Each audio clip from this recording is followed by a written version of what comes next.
Photographer's Chronicles, episode number. Let's go. Let's create. What's up, y'all?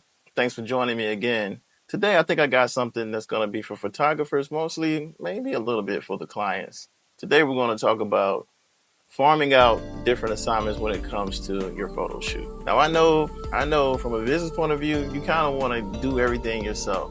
It just makes sense when it comes to, profits.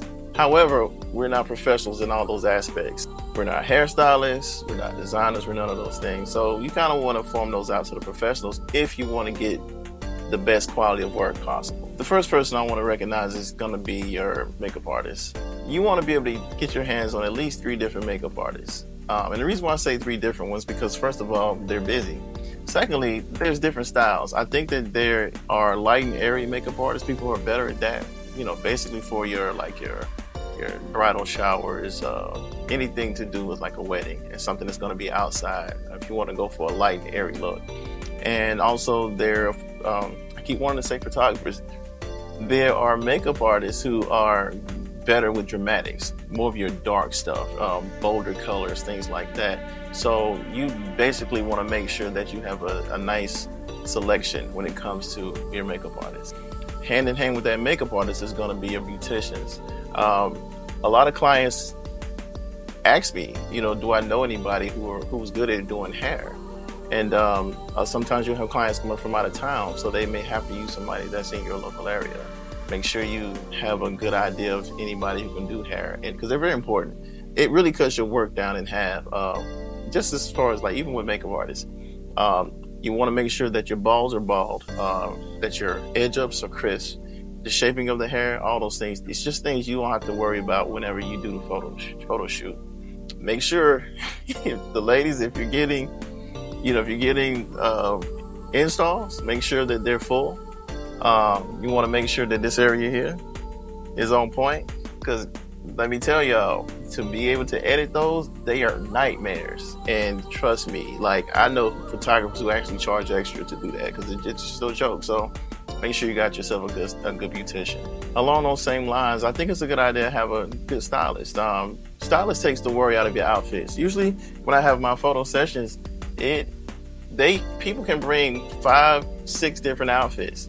And usually when they're bringing you the outfits, it's not because they know they're going to wear all 6. It's the choice of those. They're trying to narrow down to 2 or 1. So they're going to ask me what I think. And I have no problem giving those opinions. But again, I'm a photographer. Stylists are just way better at that. Color coordination, the right shoes to go, when it comes to accessories make an outfit.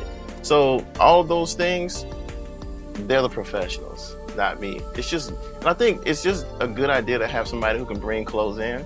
Everybody likes to wear new clothes. Everybody likes to see themselves in a dope outfit. The attitude is going to be way better, which is going to be very beneficial when it comes to the photo shoot. So it's just a good idea. And this one is more so for the photographers. I think it's important to have a good editor. Now, don't get me wrong, I'm very sensitive about my stuff. And I don't really like other people jumping in and doing creative things to it. Personally, I've never used one when it comes to my more creative stuff. However, I do real estate photography also. So with those, I definitely get that farmed out when it comes to the editing, because of the simple fact, usually those have a very quick turnaround time that people want. So that editing can be very involved and can be done. It may take a few days versus somebody who specializes in it and can turn it around a few hours. So it's just a good business move when it comes to that. Now, if my pace of work ever picked up and I had to do my photo shoots a lot closer together than I do now, I would consider it. But as for now, I'm still working on that. That's all I have for today, y'all. I appreciate y'all coming through.